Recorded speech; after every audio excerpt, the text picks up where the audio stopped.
Hay una energía particular al comienzo de cada año, algo que se parece a una promesa. Algo en nosotros se endereza, mira hacia el futuro y decide que esta vez será diferente. Hacemos listas, formulamos propósitos, imaginamos la persona que seremos en 6 meses, en un año, más disciplinada, más serena, más viva. Nos vemos meditando cada mañana, corriendo 3 veces por semana, leyendo un libro al mes, comiendo mejor, durmiendo mejor, viviendo mejor. Este impulso es sincero. Nace de un deseo auténtico de transformación, de una aspiración profunda a que nuestra vida se parezca finalmente a la imagen que llevamos de ella en secreto. Y hay belleza en este impulso.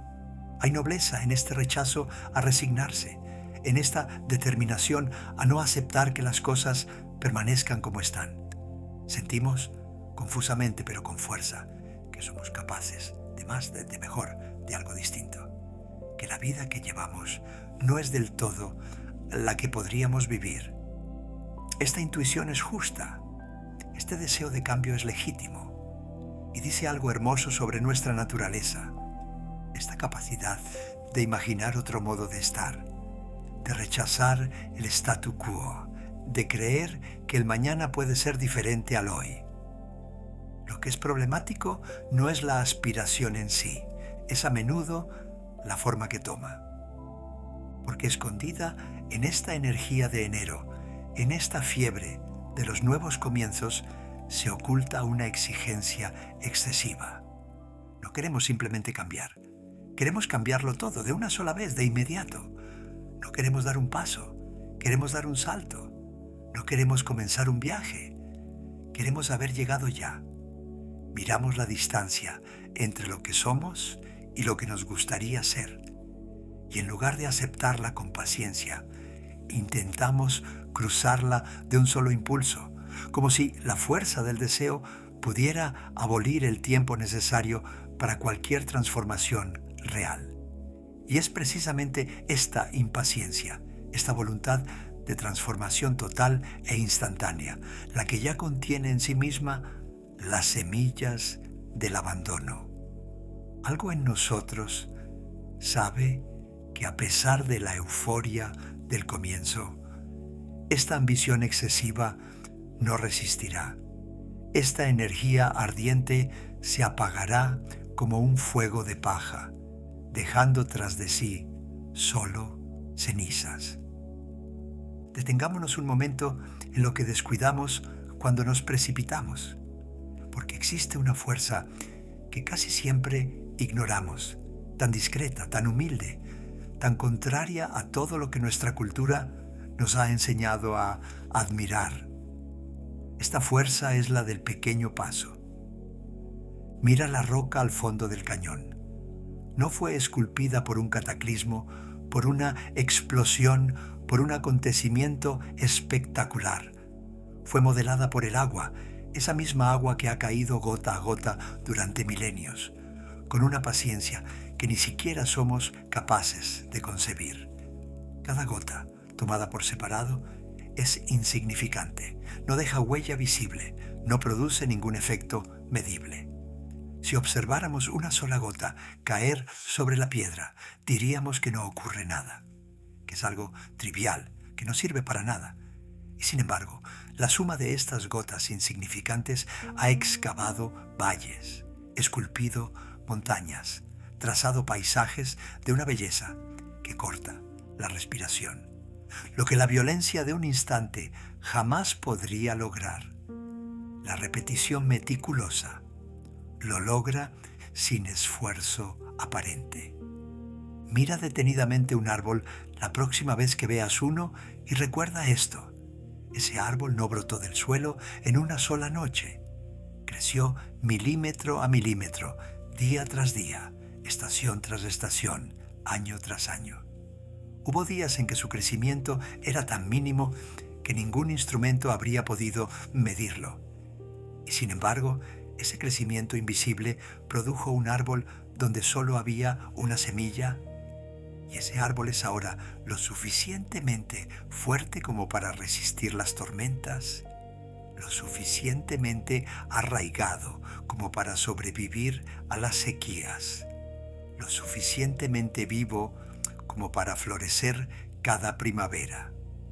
La confianza entre dos personas se construye del mismo modo, conversación tras conversación, atención tras atención, presencia tras presencia. No es un gran gesto heroico el que funda una relación sólida. Estos gestos son hitos importantes que consolidan, pero es la acumulación de pequeñas pruebas de fiabilidad, de pequeños momentos de estar ahí, lo que marca la diferencia. El cuerpo se transforma del mismo modo, movimiento tras movimiento, paso tras paso, respiración tras respiración. Cada gesto parece banal en el momento, y sin embargo cada gesto cuenta, cada gesto se inscribe en algún lugar dentro de nosotros, como una nota se inscribe en una melodía, indispensable al conjunto. Esta forma de poder es quizás la más subestimada que existe. Opera en silencio, sin fanfarrias, sin reconocimiento, no hace ruido, no produce resultados visibles de inmediato, no despierta aplausos ni admiración. Pero logra lo que los grandes impulsos no pueden lograr, el cambio duradero. Los maestros taoístas comprendieron este poder. Lao Tzu lo formuló en una frase tan simple que se ha vuelto casi trivial a fuerza de repetirla. Un viaje de 1000 millas comienza con un solo paso. Todos la conocemos. La hemos leído en calendarios, postales, publicaciones en redes sociales. Forma parte de esas sabidurías que citamos con gusto, sin escucharlas nunca de verdad. Y sin embargo, si nos tomáramos el tiempo de detenernos en estas palabras, encontraríamos algo que contradice casi todo lo que creemos saber sobre el cambio. Hay algo de casi revolucionario en esta simplicidad, porque queremos ver el camino entero antes de dar el primer paso. Queremos conocer el destino antes de zarpar. Queremos garantías antes de comprometernos. Y Lao Tzu nos dice que debemos comenzar con un paso. Lo demás vendrá o no vendrá, pero el paso está a tu alcance. Este primer paso y los que vendrán dependen solo de ti. Esta sabiduría resuena con la del agua, del árbol, de la piedra esculpida por los siglos. Nos recuerda que las grandes cosas no comienzan con grandes cosas, comienzan con cosas tan pequeñas que apenas las notamos. Y es precisamente porque son pequeñas que son posibles. Es precisamente porque son humildes que pueden colarse en nuestra vida sin despertar la resistencia que el gran salto siempre despierta. Porque el gran salto siempre despierta resistencia. Y es aquí donde podemos entender por qué nuestros impulsos de enero acaban tan a menudo en abandonos de febrero. Cuando intentamos cambiarlo todo de una vez, el cuerpo resiste, la mente se agota, la fuerza de voluntad se desmorona como un muro de arena contra la marea. Queremos correr una maratón cuando llevamos meses sin caminar. Queremos meditar 1 hora cuando no somos capaces de guardar silencio 5 minutos. Queremos escribir un libro cuando no hemos escrito una página en años. Esta brecha entre lo que nos exigimos y lo que realmente somos capaces de hacer crea una tensión. Y esta tensión no nos transforma, nos rompe. Hay una violencia en el gran salto que no siempre vemos, porque esta violencia está dirigida contra nosotros mismos y la llamamos ambición, disciplina, rigor. Pero el cuerpo no hace esta distinción. Para el cuerpo, una exigencia imposible es una agresión, venga de fuera o de dentro. Y ante la agresión, el cuerpo hace lo que hace todo organismo vivo. Se defiende, resiste, sabotea, abandona. No es pues nuestra debilidad lo que nos hace abandonar los propósitos, es nuestra inteligencia. Algo en nosotros sabe que el ritmo que nos estamos imponiendo no es viable, que la violencia que nos infligimos no es necesaria, que el camino que hemos elegido conduce al agotamiento más que a la transformación. Si pudiéramos mirar este abandono con un poco de compasión en lugar de la vergüenza que habitualmente lo acompaña, podríamos ver lecciones inestimables. Veríamos la sabiduría del cuerpo que se niega a someterse, la sabiduría del organismo que sabe, antes que nosotros, que existen otras maneras de cambiar, maneras más suaves, más lentas, más sostenibles. Si los pequeños pasos son tan poderosos, ¿por qué elegimos sistemáticamente el camino que no funciona? Nuestra cultura celebra las transformaciones radicales, esos antes y después deslumbrantes, en los que alguien pasa en pocos meses de un estado a otro, irreconocible, triunfante. Valora el logro, el rendimiento, el récord. Cuenta historias de cambio total, de renacimiento espectacular, de revoluciones personales. Los pequeños pasos no hacen buenas historias.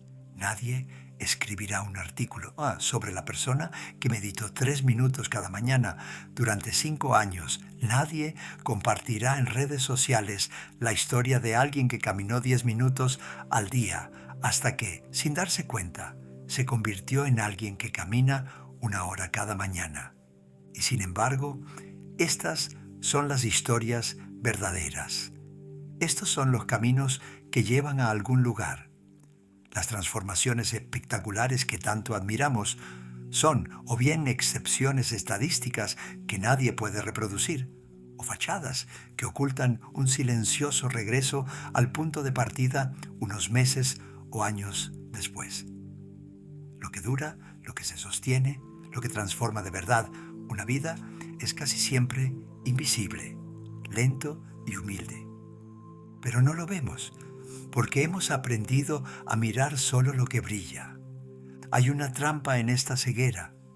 Al no ver el poder de lo pequeño, nos condenamos a reiniciar indefinidamente el mismo ciclo, el gran impulso, el fracaso, la culpa, el abandono, luego de nuevo el gran impulso.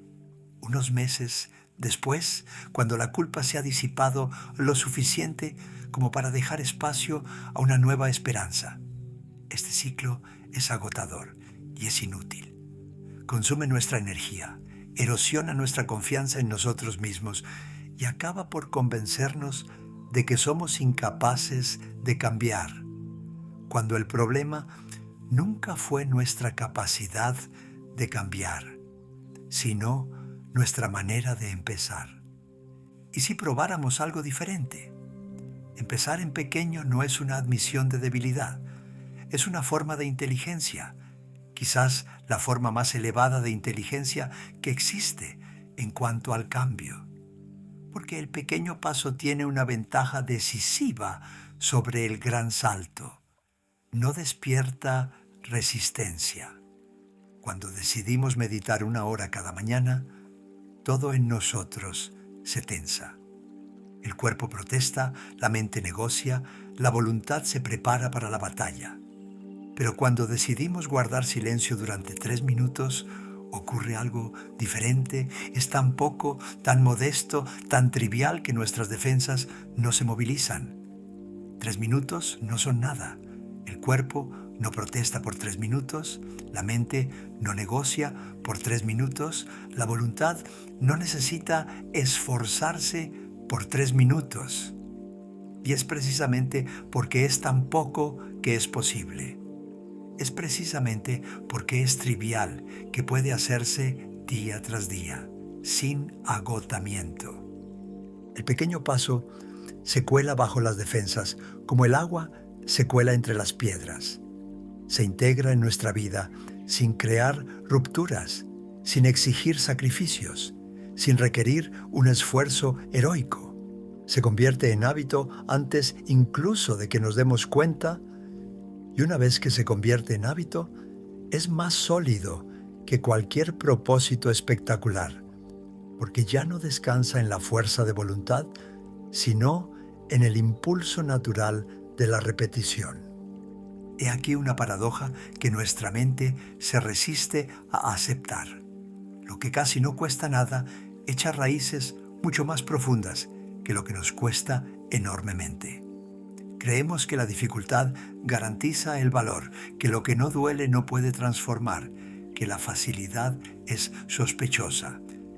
Pero las transformaciones más profundas de la naturaleza ocurren sin drama, a través de la repetición paciente, a través de la presencia constante. El agua no hace ningún esfuerzo para esculpir la piedra. El árbol no sufre para crecer. La primavera no se fuerza a regresar. La suavidad del comienzo crea las condiciones para la perseverancia. Lo que comenzó sin violencia puede continuar sin violencia. Lo que comenzó sin esfuerzo puede continuar sin esfuerzo. Lo que se instaló suavemente en nuestra vida cotidiana permanece allí, mientras que lo que se impuso con violencia acaba siendo desalojado tarde o temprano. Los maestros taoístas lo sabían, ellos que veían en la flexibilidad del junco una fortaleza mayor que la rigidez del roble. El roble resiste la tormenta hasta que se rompe. El junco se dobla y sigue ahí cuando la tormenta ha pasado. Pero hay un aspecto del primer paso que aún no hemos examinado, y es quizás el más liberador. Este paso puede darse hoy, y esta simplicidad es una liberación. Nos libera de la ansiedad por la distancia a recorrer, por la inmensidad de la transformación a realizar, por la longitud del viaje a emprender. Las tradiciones contemplativas siempre lo han sabido. El monje zen no se pregunta cómo meditará durante 30 años. Se pregunta cómo se sentará esta mañana. El calígrafo no se pregunta cómo dominará los 10.000 caracteres. Se pregunta cómo trazará ahora con toda su atención. Esta concentración en lo inmediato no es miopía, es una forma de lucidez que reconoce el presente como el único lugar donde tenemos poder real. Hay algo en esta atención al presente que se parece a la sabiduría y también a la gracia. No tenemos que cargar con el peso del viaje entero. No tenemos que saber dónde estaremos dentro de un año, dentro de 5 años, dentro de 10 años. Solo tenemos que dar este paso, el paso de hoy, con toda la presencia y la suavidad de que somos capaces. Lo demás sucederá, porque habremos creado las condiciones para que ocurra. Esta sabiduría del paso presente es también una sabiduría de la confianza. Dar un solo paso sin conocer el resto del camino significa aceptar no controlarlo todo, no preverlo todo, no dominarlo todo. Significa confiar en el proceso, confiar en el tiempo, confiar en esa fuerza que permite en la naturaleza como en nuestras vidas que lo que debe crecer crezca cuando las condiciones están dadas, como el jardinero que planta, riega y espera. Lo demás no le pertenece. Y entonces un día miramos atrás y vemos el camino recorrido. Esos 3 minutos de silencio matutino se convirtieron en 10, luego en 20, luego ya no los contamos, porque forman parte de nuestra vida como el café de la mañana. Esos 10 minutos de caminata se convirtieron en 1 hora, luego en una necesidad, luego en un placer. Esa página escrita cada día se convirtió en un capítulo, luego en un manuscrito. No sabemos cómo ocurrió. No sabemos en qué momento los pequeños pasos se sumaron para formar este camino. Solo sabemos que estamos aquí, en un lugar donde no estábamos antes. Esta transformación no fue espectacular y es precisamente por eso que es sólida. Lo que se construyó despacio no se derrumba en una noche. Lo que echó raíces profundas no se arranca a la primera tormenta. Lo que se ha convertido en parte de nosotros mismos ya no necesita de la fuerza de voluntad para existir. Hay algo profundamente reconfortante en esta solidez silenciosa. Los grandes impulsos de enero nos daban la ilusión del cambio, esa efervescencia, ese entusiasmo, esa sensación embriagadora de empezarlo todo de nuevo. Pero la ilusión se disipaba tan rápidamente como había aparecido, dejándonos más desanimados que antes. Los pequeños pasos no dan ilusiones, no dan casi nada, en realidad, durante mucho tiempo. Y luego lo dan todo, de golpe, sin aviso, porque finalmente nos damos cuenta de lo que estaba ahí desde el principio, construido día a día en el silencio de nuestra perseverancia. Quizás haya que decir una última palabra sobre la naturaleza de este camino, porque sería tentador creer que el primer paso se da una sola vez, que hay un principio, un desarrollo y un final, y que una vez dado el primer paso, basta con seguir recto. Pero las cosas no funcionan así. El viaje de 1000 millas no comienza una sola vez, recomienza cada día. Cada día es un nuevo comienzo. Cada mañana nos pone ante la misma elección: dar el paso o no darlo. Y cada mañana debemos elegir de nuevo. No es porque hayamos meditado ayer que meditaremos hoy. No es porque hayamos caminado ayer que nuestras piernas se pondrán en marcha esta mañana. El primer paso se repite una y otra vez. Y esta repetición no es una derrota. Es la naturaleza misma del camino. Hay algo profundamente tranquilizador en esta idea, cuando uno realmente lo piensa, porque significa que cada día borra la pizarra, que el fracaso de ayer no condena al hoy, que incluso si ayer no dimos el paso, el de esta mañana está intacto, fresco, disponible, como si nunca hubiera faltado. El camino no recuerda nuestras ausencias. Siempre está ahí, paciente, listo para recibirnos exactamente donde estamos, sin reproches, sin condiciones, sin memoria de nuestras faltas. Quienes creen que la disciplina es un estado permanente alcanzado de una vez por todas, se equivocan. La disciplina es una elección cotidiana, un gesto renovado, un primer paso retomado cada mañana, con la misma humildad que el primer día. Y es precisamente eso lo que la hace hermosa, porque si el primer paso hubiera de darse una sola vez, tendría que ser perfecto, decisivo, irreversible. Pero como se repite cada mañana, puede ser imperfecto, vacilante, torpe. Puede darse con cansancio, con dudas, con la tentación de quedarse en la cama. No necesita ser heroico, solo necesita darse. Y quizás esta sea, en definitiva, la sabiduría más profunda que podemos extraer de la sencilla frase de Lao Tzu. El viaje de 1000 millas no exige un coraje extraordinario, no exige una fuerza de voluntad sobrehumana, no exige un plan infalible, exige simplemente un paso, uno solo, el primero, y la paciencia de volver a darlo mañana y pasado mañana y el día siguiente, con toda la suavidad y toda la indulgencia de que somos capaces hacia nosotros mismos.